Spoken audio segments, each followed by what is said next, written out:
আবার আটকে গেল বিশ্বের শীর্ষ ধনী ও ডোনাল্ড ট্রাম্পের বিশ্বস্ত বন্ধু ইলন মাস্কের $56 বিলিয়ন। কোম্পানির শেয়ারের এত টাকা আটকে যাওয়ার নজির বিশ্বে আর নেই। এ নিয়ে ভীষণ বিপদেই পড়েছেন তিনি। যুক্তরাষ্ট্রের একটি আদালত সোমবার এই আদেশ দিয়েছেন। এখন কি করবেন $350 বিলিয়ন মালিক ইলন মাস্ক? হ্যাঁ, তিনি ইতোমধ্যে প্রতিক্রিয়া জানিয়েছেন, ক্ষোভ প্রকাশ করেছেন। এক্সে ইলন মাস্ক বলেছেন, আদালতের এই রায় ভুল। ইলন মাস্কের প্রতিষ্ঠিত ইলেকট্রিক গাড়ি কোম্পানি টেসলার শেয়ার থেকে এই $56 বিলিয়ন পাওয়ার কথা তার।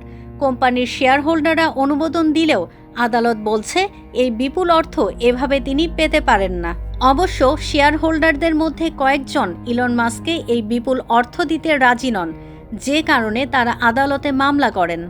প্রথম দফায় জানুয়ারিতে রায় হয়, যেখানে শেয়ারের $56 বিলিয়ন আটকে দেয়া হয়। এখন আবার আদালত সেই অর্থ আটকে দিল। রায়ে বলা হয়, এভাবে কোম্পানির এত বিপুল অর্থ তিনি আইনগতভাবে পেতে পারেন না। তবে আপিল করার ঘোষণা দিয়েছে ইলন মাস্কের কোম্পানি টেসলা।